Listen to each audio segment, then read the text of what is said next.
कोलकाता के RG Kar medical college में doctor के साथ दरिंदगी और फिर उसकी हत्या के मामले में सत्र न्यायालय ने फैसला सुनाया है।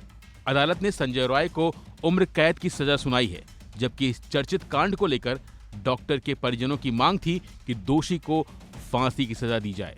इसके अलावा केस की जांच करने वाली एजेंसी सीबीआई ने भी संजय रॉय को फांसी देने की मांग की थी। हालांकि सीबीआई के वकील की दलील से जज सहमत नहीं दिखे। उन्होंने अपने फैसले में संजय रॉय को उम्र कैद की सजा देने का फैसला सुनाया। जज दास ने अपने फैसले में कहा कि संजय रॉय मरते दम तक जेल में ही रहेगा। वहीं इस केस में जज दास ने उम्र कैद दिए जाने को लेकर कहा कि यह मामला रेयरेस्ट ऑफ द रेयर मामला नहीं है। सीबीआई ने इस केस में दलील देते हुए कहा था कि यह rarest of the rare case है, इसलिए इस मामले में फांसी से कम की सजा तो दी ही नहीं जा सकती।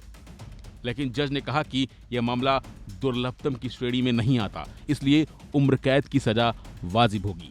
हालांकि लोगों का मानना है कि जिस तरह से कोलकाता की बिटिया की हत्या की गई, उसके बाद इस केस में सिर्फ और सिर्फ फांसी की सजा बनती है, लेकिन कोर्ट ने उसे उम्र कैद की सजा देकर बेटी के साथ अन्याय किया है। वहीं इस मामले को लेकर पूर्व महिला आयोग प्रमुख और राज्यसभा सांसद रेखा शर्मा ने कहा कि यह बहुत दुर्भाग्यपूर्ण है। इस दौरान उन्होंने कहा कि पीड़ित परिवार और हम सभी दुखी हैं। यह जजों की असंवेदनशीलता है कि इतने बड़े मामले को वो दुर्लभतम की श्रेणी में नहीं मानते। इस जजमेंट से कोई भी खुश नहीं होगा। I don't think CBI will also not be happy, they will go for higher courts.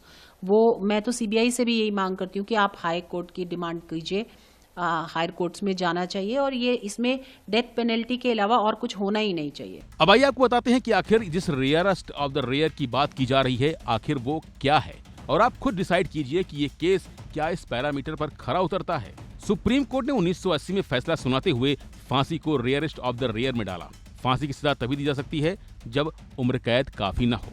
अगर हत्या अपराध करने का तरीका बहुत ही बर्बर है तो फांसी की सजा सुनाई जा सकती है। बेसहारा महिला, बच्चों या किसी पब्लिक फिगर की हत्या करना, जब बेहद क्रूरता से हत्या की मंशा हो, जैसे सिर्फ पैसों के लिए किसी की हत्या कर देना, अपराध का असर समाज पर पड़ा हो, इसके साथ ही जब अपराधी ने एक से ज्यादा हत्याएं की हों, उसके कृत्य से समाज का एक वर्ग प्रभावित हुआ हो।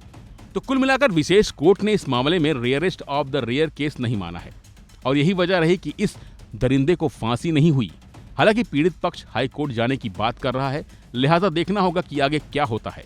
आपको क्या लगता है कि इस केस में आरोपी को जो सजा मिली है वो काफी है, या आपको भी लगता है कि इस दरिंदे को फांसी की सजा ही मिलनी चाहिए थी? फिलहाल की आपकी जो राय हो वो हमें कमेंट करके जरूर बताइएगा। फिलहाल के बस इतना ही। बाकी अपडेट के लिए बने रहिए वन इंडिया हिंदी के साथ।